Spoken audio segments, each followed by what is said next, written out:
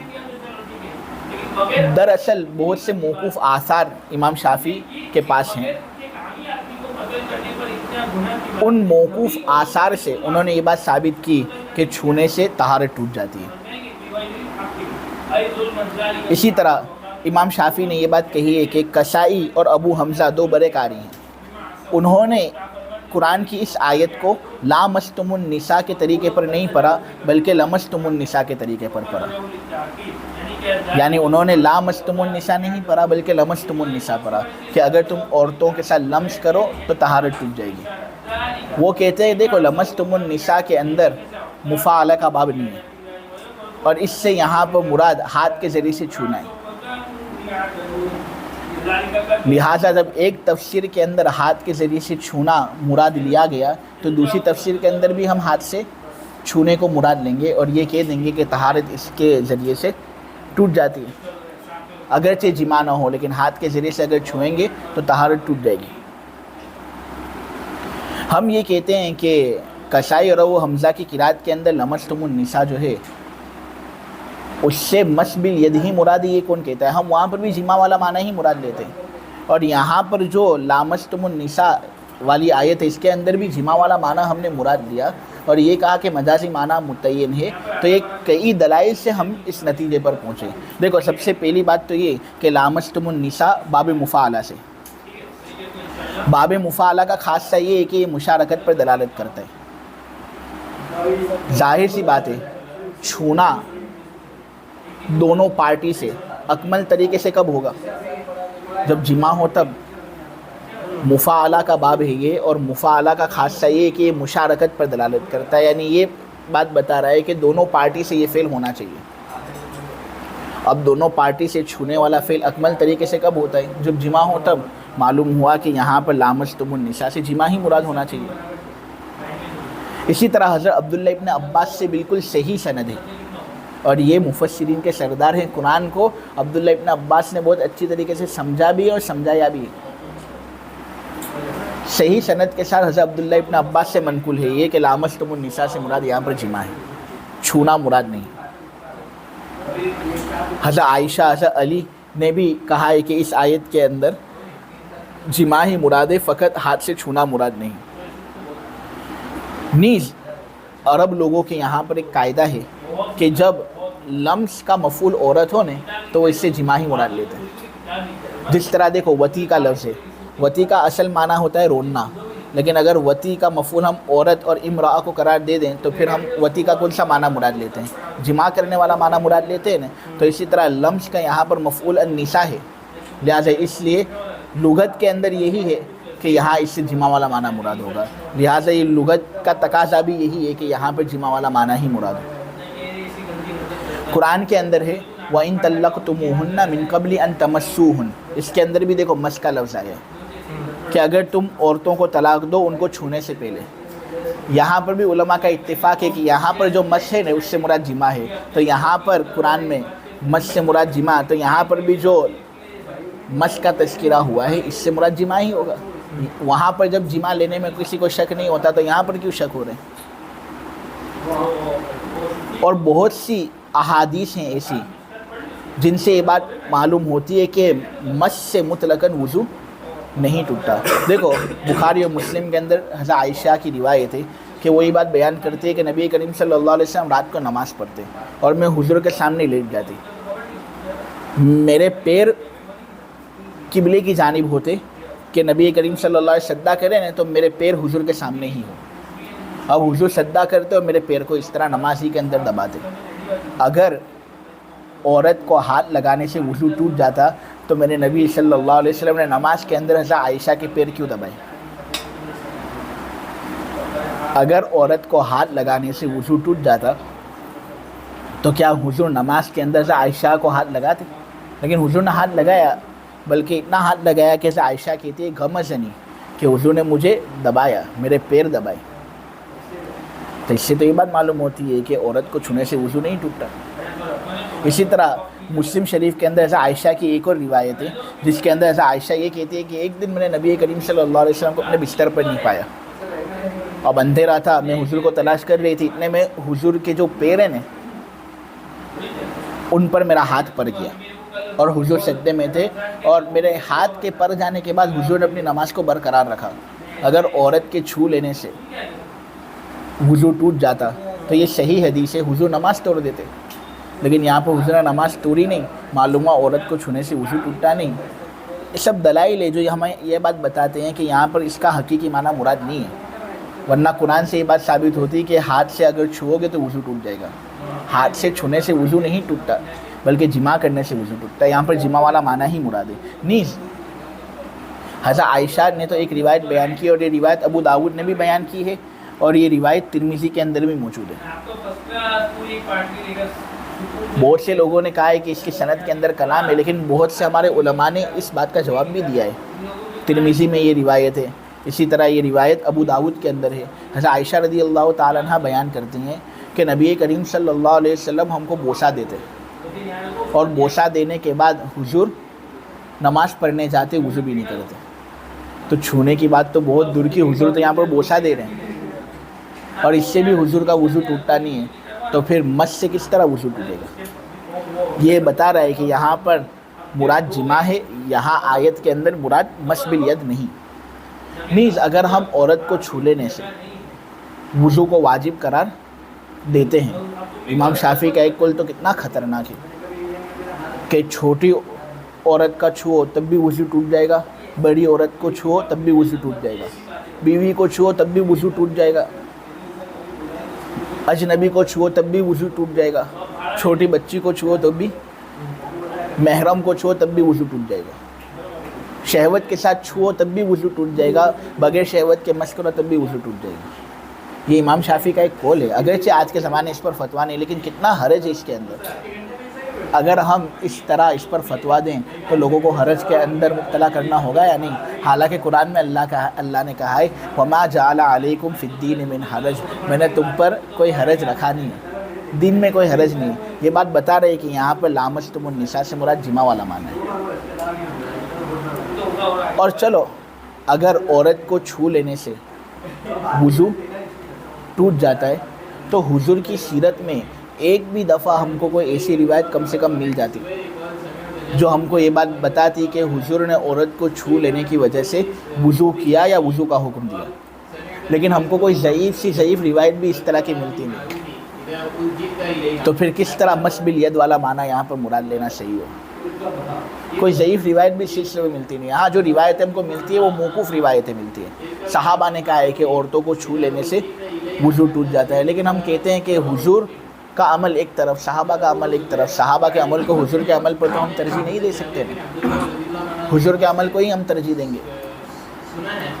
اور صحابہ جو یہ کہتے تھے نا، کچھ صحابہ کہ چھو لینے سے وضو ٹوٹ جاتا ہے، تو وہ کہتے تھے کہ اس سے وہ چھونا مراد ہے جس سے مزی نکل جائے، اور ہم بھی اس کے قائل ہیں. یا پھر وہ وضو کا حکم دیتے تھے استحباب کے درجے میں، وجوب کے درجے میں نہیں دیتے تھے، یعنی وضو کر لو تو اچھا ہے.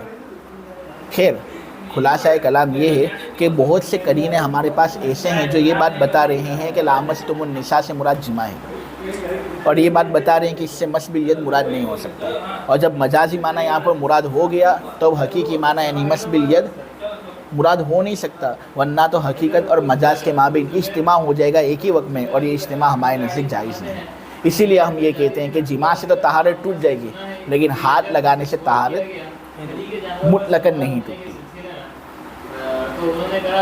اس کی مثال آپ لوگوں کے سامنے صاحب اصول الشاشی بیان کر رہے ہیں، کہہ رہے ہیں اسی وجہ سے ہم نے کہا کہ جب وہ سامان جو سام داخل ہوتا ہے اس کو مراد لے لیا گیا نبی کریم صلی اللہ علیہ وسلم کے قول کی وجہ سے کہ تم درہم کو 2 درہم کے بدلے مت بیچو، 1 سا کو 2 سا کے بدلے میں مت بیچو، تو جب وہ سامان مراد لے لیا گیا جو سام داخل ہوتا ہے حضور کے اس قول کی وجہ سے، تو پھر لکڑی کا پیمانہ کو مراد لینے کا اعتبار ساقط ہو گیا، یہاں تک کہ ایک لکڑی کے پیمانے کو بیچنا 2 لکڑی کے پیمانے کے بدلے جائز ہوگا۔ کیوں؟ اس میں کمی زیادتی جائز ہے کیونکہ یہ معدودی چیز ہے، یہ کوئی ایسی چیز نہیں جس کا تعلق وزن سے ہو۔